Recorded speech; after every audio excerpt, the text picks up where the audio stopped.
বন্ধুরা, আজকে আমরা ফিরে এলাম একটা নতুন রেসিপি নিয়ে, খুব দুর্দান্ত স্বাদের। এই যে এগুলো হচ্ছে খড়ের ছাতু, কত সুন্দর তাই না? তো চলো এগুলোকে দিয়ে আজকে আমরা পকোড়ি বানাবো, দেখা যাক কেমন করে করা হয়।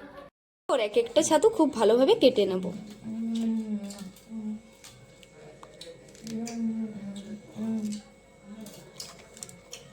এক একটা করে কেটে খুব ভালোভাবে ধুয়ে নেব। এই যে জল আছে, এখানে জলে করে উঠিয়ে নেব।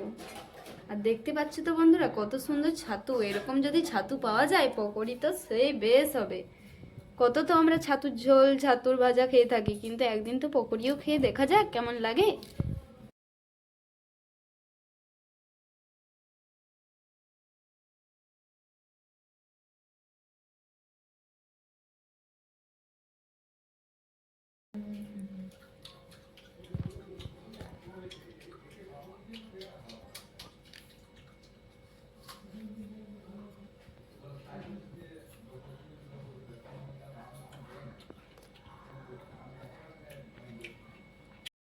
ছাতুগুলোকে ধোয়া হয়ে গেছে, এরপর কিন্তু খুব ভালোভাবে জলটা নিংড়ে উঠিয়ে নেব।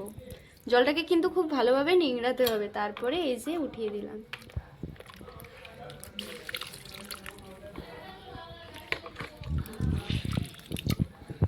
ছাতুগুলোকে খুব ভালোভাবে ধুয়ে নিয়ে পরিষ্কার করে নিয়েছি। ছাতুগুলোকে পরিষ্কার করা হয়ে গেছে, এরপর এর মধ্যে এক এক করে মশলা দিয়ে দেবো। প্রথমেই দিয়ে দেবো বেসন, পরিমাণ মতো কিন্তু বেসনটা দিয়ে দেবো।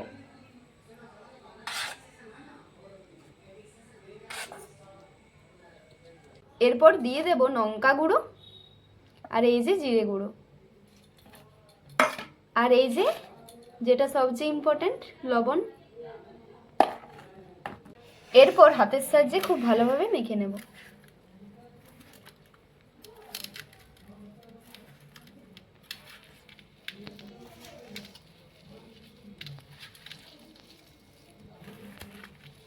ছাতু আর বেসন খুব ভালোভাবে মাখা হয়ে গেছে, এরপর চলুন তাহলে শুরু করা যাক রেসিপিটা।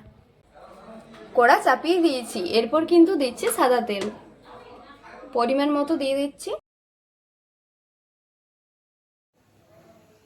তেলটা খুব ভালোভাবে গরম হয়ে গেছে, এরপর এক এক করে পকোড়িগুলো ছেঁকে দেব।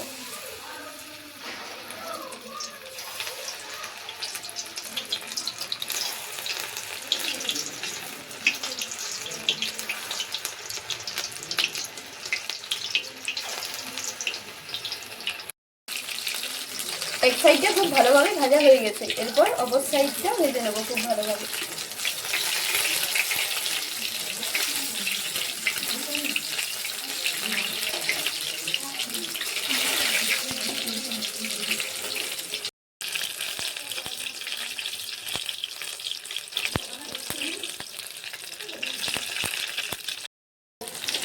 পকোড়িগুলি খুব ভালোভাবে ভাজা হয়ে গেছে, এরপর কিন্তু উঠিয়ে নেব।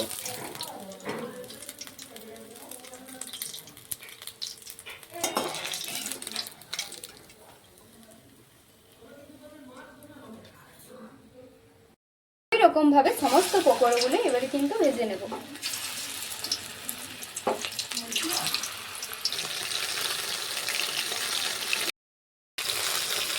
বন্ধুরা, আমাদের রেসিপিটা কেমন লাগলো তা কিন্তু অবশ্যই কমেন্ট করে জানিও।